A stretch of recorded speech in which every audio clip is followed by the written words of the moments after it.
President Biden's campaign rallies this week were interrupted more than a dozen times by protesters calling for a ceasefire in Gaza, even unfurling a banner reading, quote, Genocide Joe. Now some of President Biden's senior aides are becoming increasingly concerned his support for Israel's war in Gaza is damaging his re-election effort, with cratering support from progressives and particularly young voters. Joining me now is Democratic Congresswoman Alexandria Ocasio-Cortez of New York. Congresswoman, welcome back to Meet the Press. Thank you for having me.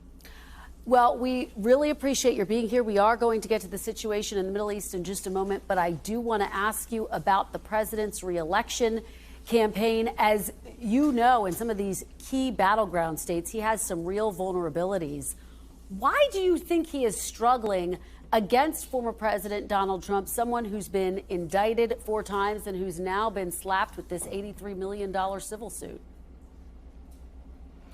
Well, you know, I think we can take a look at the overall landscape here. It's not just what we're talking about with President Biden, but former President Trump also has extraordinary vulnerabilities. We saw that in New Hampshire. The fact that he is a former sitting president, head of his party, virtually everyone else has dropped out and endorsed him. And still, as we just saw, Nikki Haley she cleared about 43% in New Hampshire, bodes very not well for Donald Trump and his ability to win a general election. When it comes to President Biden, I think we need to really focus and understand that young people are a very strong part of this electorate. We have a diverse coalition in the Democratic Party that has its own concerns, whether it is what's happening in Gaza or any other number of issues. But right now, I think November is going to be about the coalition we can put together and the policy progress we can make between now and then. And do you think President Biden is the strongest person to take on former President Trump, given everything you've just said, Congresswoman? I think what we have right now, what we've seen in New Hampshire, he is virtually the nominee of the party. His turnout in New Hampshire is actually not something to ignore. We saw from a write-in campaign, remember, President Biden wasn't even on the ballot in New Hampshire. He won overwhelmingly with turnout that even exceeded Obama 2012 turnout when Obama was on the ballot. And so there are quite a few indicators in his strength in New Hampshire. We will see what happens in South Carolina and, of course, when we get to important primaries like Michigan. So, and just to be clear, though, do you think the president's the strongest person to take on Mr. Trump if he is the nominee? It's still an if.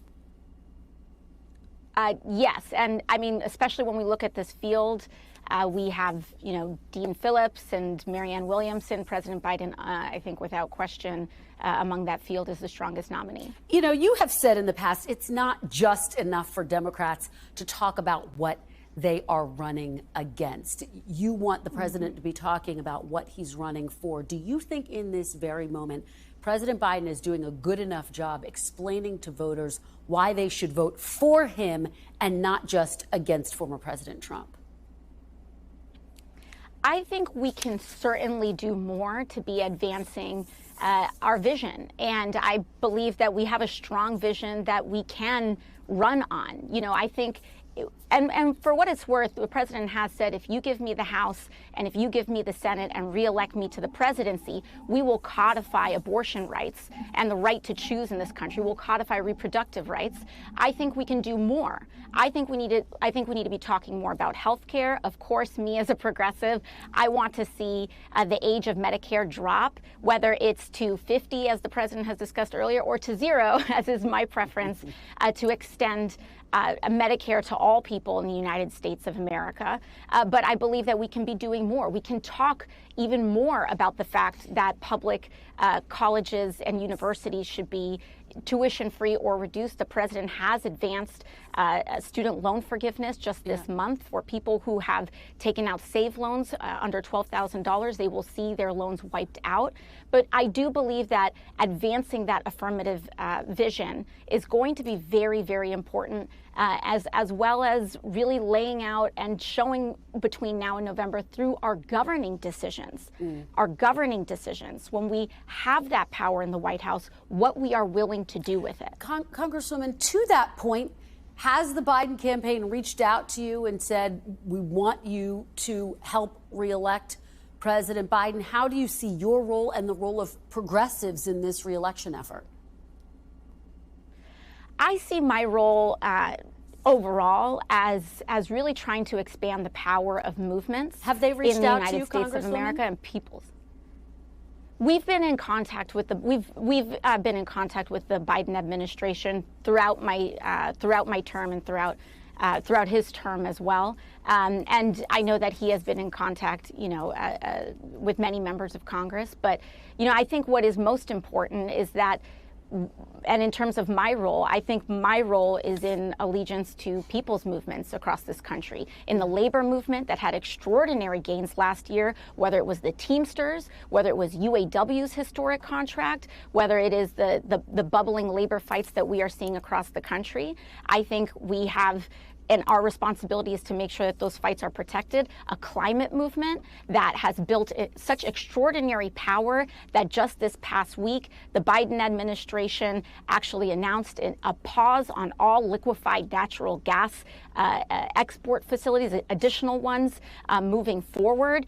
And that is not just because of the Biden administration. And I want to be very clear about that. That is because of absolute organized and committed organizing by activists and communities that are being impacted on the ground, whether you're a unionized labor worker or whether you're a frontline climate activist, and having and ensuring that we are protecting an environment where those movements have the ability and the right to organize is what I am committed to. And that is why I am committed to ensuring that they are not stamped out with a Trump presidency. Let me ask you about what's happening in the Middle East. There are details about this potential emerging deal in which Israel would stop its war campaign for about 2 months in exchange for all of the hostages, given the argument by Israel, by the U.S. government, that applying pressure to Hamas was the only way to get the hostages out. Do you think that Israel's strategy on the point of the hostages has been effective? I do not. We know that Hamas as an organization, it does not have any regard for human life. I think that in Hamas's attack on October 7th, they knew what they were bringing on. They knew the violence that they were bringing on, and we have seen that. They understood the asymmetric attack that Israel will put out. Israel has been indiscriminately attacking Gazans, and we have seen over 25,000 Palestinians have been killed, over 70% of whom are women and children. Using 25,000 lives as leverage and the idea that that is going to pressure Hamas, they are accountable to very little.